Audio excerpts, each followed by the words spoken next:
ഉള്ളൂരിന്റെ പ്രേമസംഗീതാണ് ഏറ്റവും വലിയ പ്രാർത്ഥന എന്ന് തോന്നുന്നത്. അതിലെ കുറച്ച് വരികളാണ്.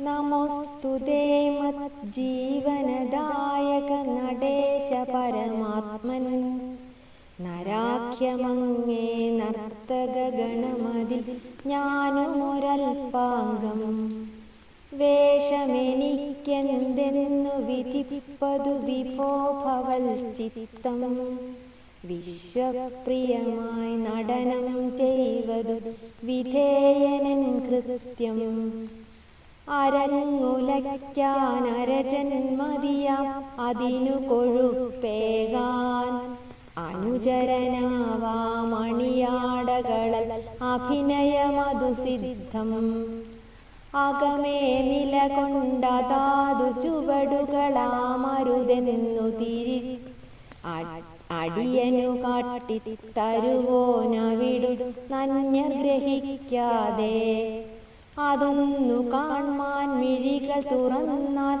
അന്നിമിഷം മുതൽ ഞാൻ അരങ്ങുമണിയറയും പുകഴും മട്ടാട അതിചതുരൻ പരാപരാത്മൻ ഭക്ത്യഭിഗമ്യൻ ഭവാനയാർ കാൺമൂ ചരാചര പ്രേമാഞ്ജനമെഴുതിന ചക്ഷുസില്ലാഞ്ഞാൽ പരസുഖമേ സുഖമെനിക്കു നിയതം പരദുഃഖം ദുഃഖം പരമാർത്ഥത്തിൽ പരനും ഞാനും ഭവാനുമൊന്നല്ലേ ഭവാനധീനം പരമെന്നുടലും പ്രാണനുമവ രണ്ടും പരാർത്ഥമാക്കുക പകലും രാവും പ്രഭോ നമസ്കാരം.